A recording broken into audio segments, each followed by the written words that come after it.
हरे कृष्णा। श्रीमद् भगवद गीता 11वें अध्याय का महात्म्य। श्री महादेव जी कहते हैं, प्रिय, गीता के वर्णन से संबंध रखने वाली कथा एवं विश्व रूप अध्याय के पावन महात्म्य को श्रवण करो। विशाल नेत्रों वाली पार्वती, इस अध्याय के महात्म्य का पूरा वर्णन नहीं किया जा सकता। इसके संबंध में सहस्त्रों कथाएं हैं। उनमें से एक यहाँ कही जाती है। परिणीता नदी के तट पर मेघकर नाम का एक विशाल बहुत बड़ा नगर है। उसकी दीवारें और गोपुर द्वार बहुत ऊंचे हैं। वहाँ बड़ी बड़ी विश्रामशालाएं हैं जिनमें सोने के खंभे शोभा दे रहे हैं। उस नगर में श्रीमान, सुखी, सदाचारी तथा जितेंद्रिय मनुष्यों का निवास है। वहाँ हाथ में शारंग नामक धनुष धारण करने वाले जगदीश्वर भगवान विष्णु विराजमान है। वे परम ब्रह्म के साकार स्वरूप हैं। संसार के नेत्रों को जीवन प्रदान करने वाले हैं। उनका गौरवपूर्ण श्री विग्रह भगवती लक्ष्मी के नेत्र कमलों द्वारा पूजित होता है। भगवान की वह झांकी वामन अवतार की है। मेघ के समान उनका श्याम वर्ण तथा कोमल आकृति है। वक्ष स्थल पर श्रीवत्स का चिन्ह शोभा पाता है। वे कमल और वनमाला से विभूषित हैं। अनेक प्रकार के आभूषणों से सुशोभित हो भगवान वामन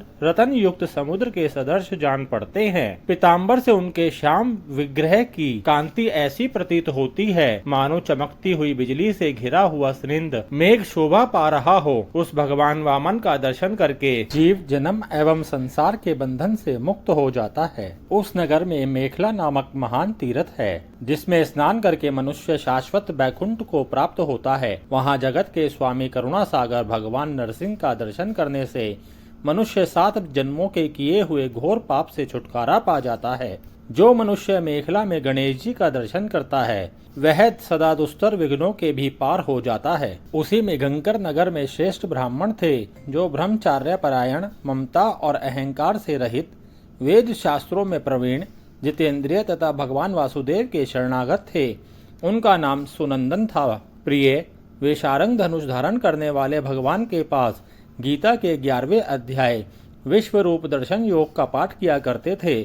उस अध्याय के प्रभाव से उन्हें ब्रह्म ज्ञान की प्राप्ति हो गई थी। परमानंद संदोह से पूर्ण उत्तम ज्ञानमयी समाधि के द्वारा इंद्रियों के अंतर्मुख हो जाने के कारण वे निश्चल स्थिति को प्राप्त हो गए थे और सदा जीवन मुक्त योगी की स्थिति में रहते थे। एक समय जब बृहस्पति सिंह राशि पर स्थित थे, महायोगी सुनंदन ने गोदावरी तीर्थ की यात्रा आरंभ की। वे क्रमशः वीरज तीर्थ, तारा तीर्थ, कपिला संगम, अष्ट तीर्थ, कपिला द्वार, नरसिंहवन, अंबिकापुरी तथा करस्थानपुर आदि क्षेत्रों में स्नान और दर्शन करते हुए विवाह मंडप नामक नगर में आए। वहां उन्होंने प्रत्येक घर में जाकर अपने ठहरने के लिए स्थान मांगा, परंतु कहीं भी उन्हें स्थान नहीं मिला। अंत में गांव के मुखिया ने उन्हें एक बहुत बड़ी धर्मशाला दिखा दी। ब्राह्मण ने साथियों सहित उसके भीतर जाकर रात में निवास किया। सवेरा होने पर उन्होंने अपने आप को तो धर्मशाला के बाहर पाया, किंतु उनके और साथी नहीं दिखाई दिए। वे उन्हें खोजने के लिए चले। इतने में ही ग्रामपाल मुखिया से उनकी भेंट हो गई।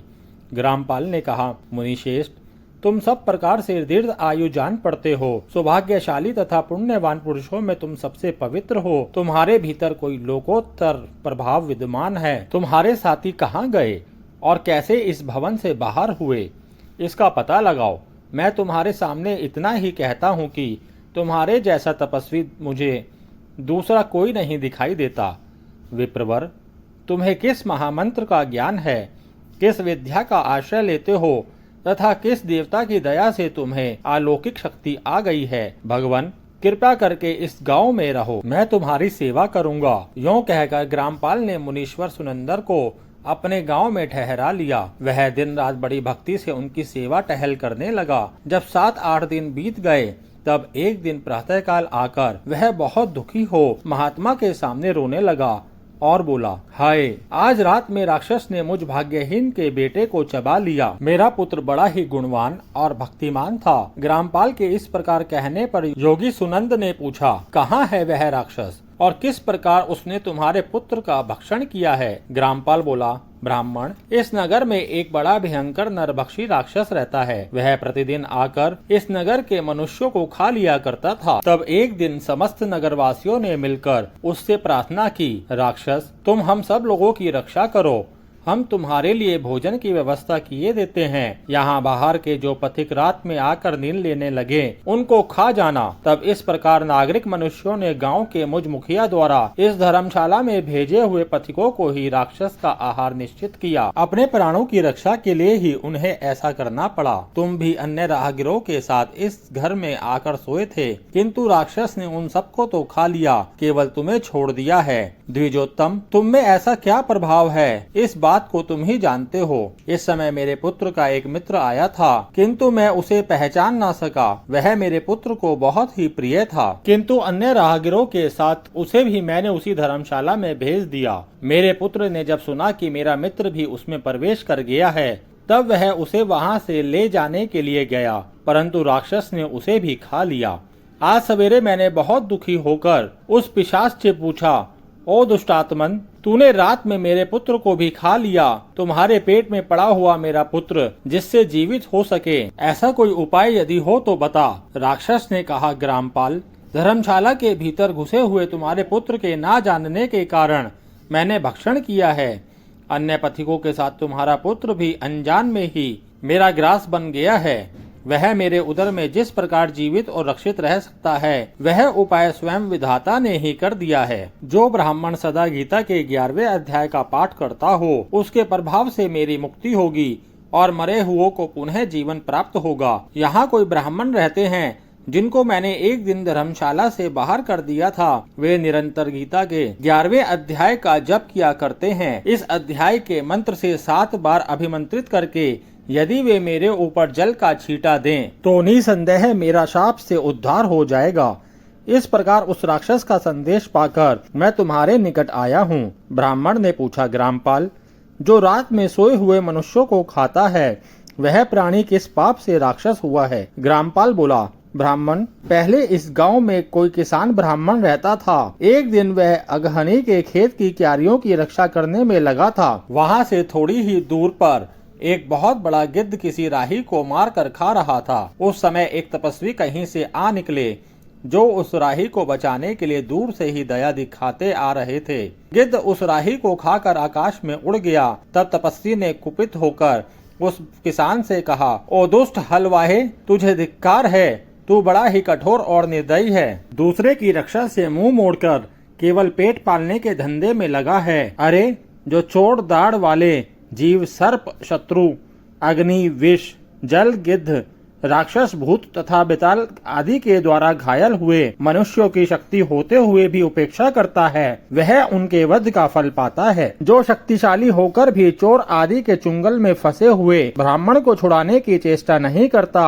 वह घोर नरक में पड़ता है और पुनः भेड़िए की योनि में जन्म लेता है। जो वन में मारे जाते हुए गृध्र और व्याघ्र की दृष्टि में पड़े हुए जीव की रक्षा के लिए छोड़ो छोड़ो की पुकार करता है, वह परम गति को प्राप्त होता है। जो मनुष्य गौओं की रक्षा के लिए व्याघ्र तथा दुष्ट राजाओं के हाथ से मारे जाते हैं, वे भगवान विष्णु के उस परम पद को पा जाते हैं, जो योगियों के लिए भी दुर्लभ है। सहस्त्र अश्वमेघ और 100 वाजपेयी यज्ञ मिलकर शरणागत रक्षा की 16वीं कला के बराबर भी नहीं हो सकते। दीन तथा भयभीत जीव की उपेक्षा करने से पुण्यवान पुरुष भी समय आने पर कुंभीपाक नामक नरक में पकाया जाता है। तूने दुष्ट गिद्ध के द्वारा खाए जाते हुए राही को देखकर उसे बचाने में समर्थ होते हुए भी जो उसकी रक्षा नहीं की, इससे तू निर्दयी जान पड़ता है। अतः तू राक्षस हो जा। हलवाहा बोला, महात्मन, मैं यहाँ उपस्थित अवश्य था, किंतु मेरे नेत्र बहुत देर से खेत की रक्षा में लगे थे, अतः पास होने पर भी गिद्ध के द्वारा मारे जाते हुए इस मनुष्य को मैं नहीं जान सका। अतः मुझ दीन पर आपको अनुग्रह करना चाहिए। तपस्वी ब्राह्मण ने कहा, जो प्रतिदिन गीता के 11वें अध्याय का जप करता है, उस मनुष्य के द्वारा अभिमंत्रित जल जब तुम्हारे मस्तक पर पड़ेगा, उस समय तुम्हें शाप से छुटकारा मिल जाएगा। यह कहकर तपस्वी ब्राह्मण चले गए और वह हलवाहा राक्षस हो गया। अतः द्विज शेष, तुम चलो और 11वें अध्याय से तीर्थ के जल को अभिमंत्रित करो, फिर अपने ही हाथ से उस राक्षस के मस्तक पर उसे छिड़क दो। ग्रामपाल की यह सारी प्रार्थना सुनकर ब्राह्मण का हृदय करुणा से भर आया। वे बहुत अच्छा कहकर उसके साथ राक्षस के निकट चले गए। वे ब्राह्मण योगी थे उन्होंने विश्व रूप दर्शन नामक 11वें अध्याय से जल अभिमंत्रित करके उस राक्षस के मस्तक पर डाला। गीता के 11वें अध्याय के प्रभाव से वह शाप से मुक्त हो गया। उसने राक्षस देह का परित्याग करके चतुर्भुज रूप धारण कर लिया। उसने जिन सहस्त्र पथिकों का भक्षण किया था वे भी शंख चक्र तथा गदा धारण किए चतुर्भुज रूप हो गए। तत्पश्चात वे सभी विमान पर आरूढ़ हुए। इतने में ही ग्रामपाल ने राक्षस से कहा, निशाचर, मेरा पुत्र कौन है, उसे दिखाओ। उसके यूं कहने पर दिव्य बुद्धि वाले राक्षस ने कहा, ये जो तमाल के समान श्याम 4 भुजाधारी माणिक में मुकुट से सुशोभित तथा दिव्य मणियों से बने हुए कुंडलों से अलंकृत है, हार पहनने के कारण जिनके कंधे मनोहर प्रतीत होते हैं, जो सोने के भुजबंदों से विभूषित कमल के समान नेत्र वाले स्निग्ध रूप तथा हाथ में कमल लिए हुए हैं और दिव्य विमान पर बैठकर देवत्व को प्राप्त हो चुके हैं, इन्हीं को अपना पुत्र समझो। यह सुनकर ग्रामपाल ने उसी रूप में अपने पुत्र को देखा और उसे अपने घर ले जाना चाहा। यह देख उसका पुत्र हंस पड़ा और इस प्रकार कहने लगा। पुत्र बोला, ग्रामपाल, कई बार तुम भी मेरे पुत्र हो चुके हो।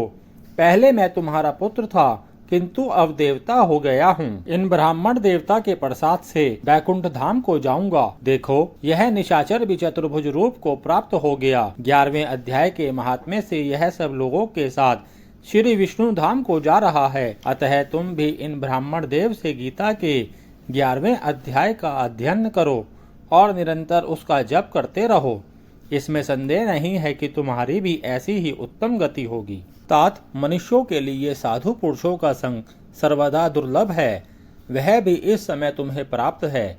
अतः अपना अभिष्ट सिद्ध करो। धन, भोग, दान, यज्ञ, तपस्या और पूर्व कर्मों से क्या लेना है। विश्व रूप अध्याय के पाठ से ही परम कल्याण की प्राप्ति हो जाती है। पूर्णानंद संदोह स्वरूप श्री कृष्ण नामक ब्रह्म के मुख से कुरुक्षेत्र में अपने मित्र अर्जुन के प्रति जो अमृत में उपदेश निकला था, वही श्री विष्णु का परम तात्विक रूप है। तुम उसी का चिंतन करो। वह मोक्ष के लिए प्रसिद्ध रसायन है। संसार भय से डरे मनुष्यों की आधि व्याधि का विनाशक तथा अनेक जन्म के दुखों का नाश करने वाला है। मैं उसके सिवा दूसरे किसी साधन को ऐसा नहीं देखता। अतः उसी का अभ्यास करो। श्री महादेव जी कहते हैं, यों कहकर वह सबके साथ श्री विष्णु के परम धाम को चला गया। तब ग्रामपाल ने ब्राह्मण के मुख से उस अध्याय को पढ़ा। फिर वे दोनों ही उसके महात्म्य से विष्णु धाम को चले गए। पार्वती, इस प्रकार तुम्हें 11वें अध्याय की महात्म्य कथा सुनाई है। इसके श्रवण मात्र से महान पातकों का नाश हो जाता है। हरे कृष्णा।